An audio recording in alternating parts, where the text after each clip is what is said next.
Time for Snowball to read CHIMARVAMIDIUM, Ancient Tales of the Dwemer, Part 6, even though it's the only one, by Marabar Sol.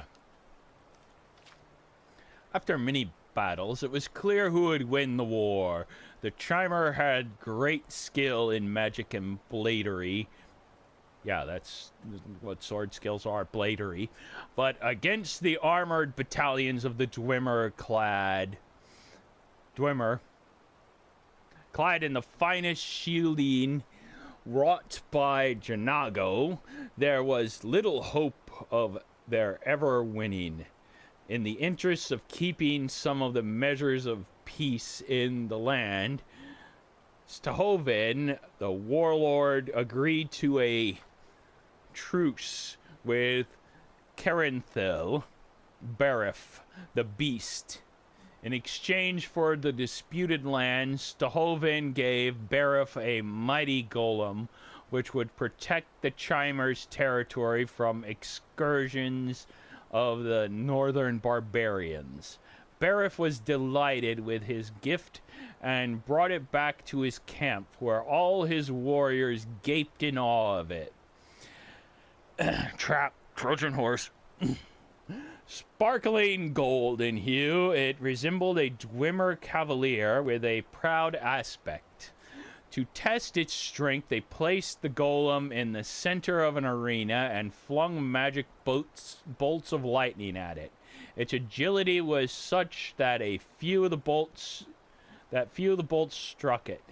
It had the wherewithal to pivot on its hips to avoid the brunt of the attacks without losing its balance, feet firmly planted on the ground.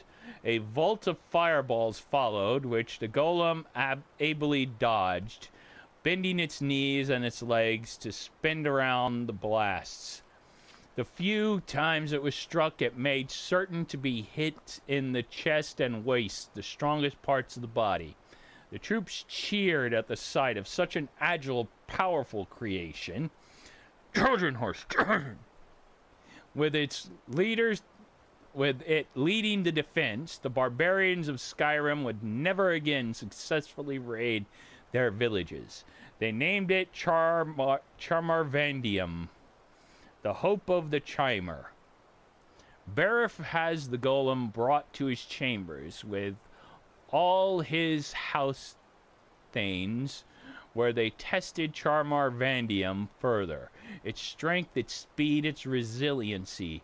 They could find no flaw with its design. Imagine when the naked barbarians first meet this on one of their raids, laughed one of the house thanes. It is only unfortunate that it resembles a Dwemer instead of one of our own, mused Carenthil Barif. It is revolting to think that they will have a greater respect for our other enemies than us.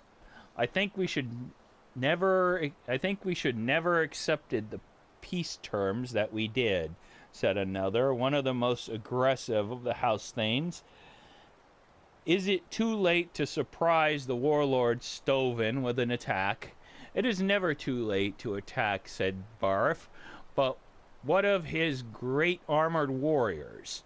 I understand, said Barif's spymaster, that his soldiers always wake at dawn. If we strike an hour before, we can catch them defenseless, before they've had a chance to bathe, let alone don their armor. If we capture their armorer Janago, we too would know the secrets of blacksmithery, said Barif. Let it be done. We attack tomorrow on hour before dawn. So it was settled. The Chimar army marched at night and swarmed into the Dwemer camp. They were relying on CHIMARVANDIUM to lead the first wave, but it malfunctioned and began attacking the Chimar's own troops. Added to that, the Dwemer were fully armored, well-rested, and eager for battle. The surprise was turned, and most of the high-ranking Chimar, including Carenthil Barif, the beasts were captured.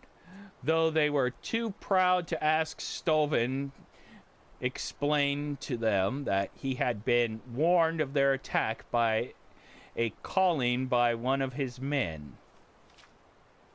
"What man of yours is in our camp?" sneered Barif.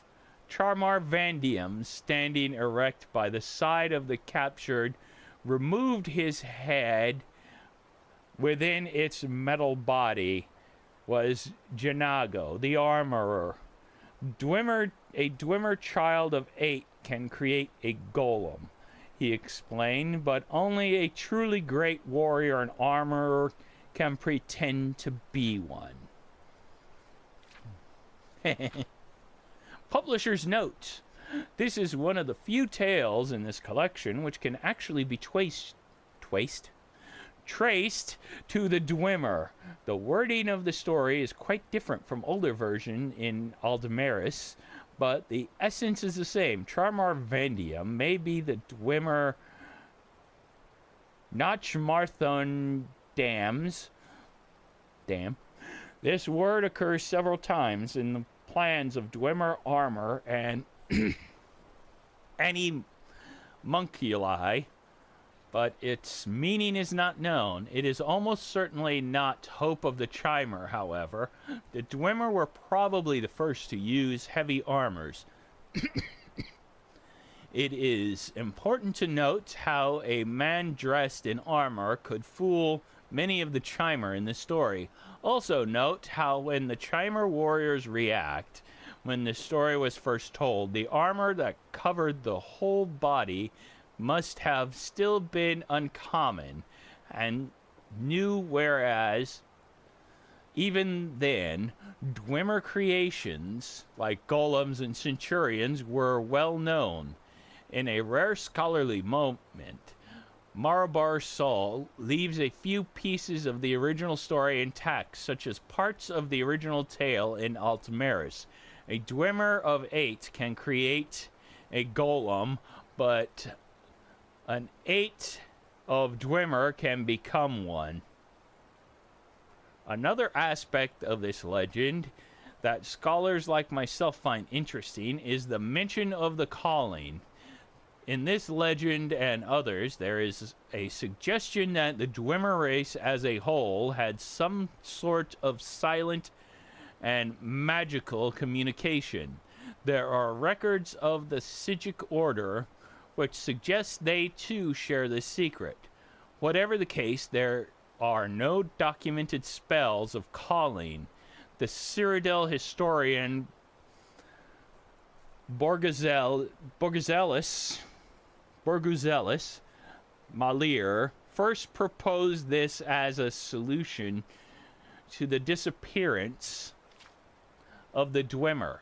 He theorized that in 1E668, the Dwemer enclaves were called together by one of the powerful philosopher-sorcerers, Cragnac, in some documents, to embark on a great journey, one of such sublime profundity that they abandoned all their cities and lands to join the quest to foreign climes as an entire culture.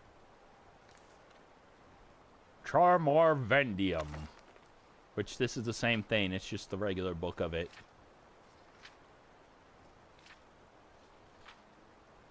Leaf, leaf, leaf.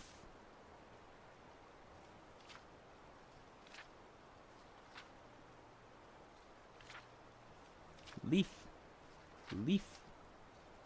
Although it seems to be spaced differently. This is the skill version, this is the regular one. And with that, have a good day. Bye-bye.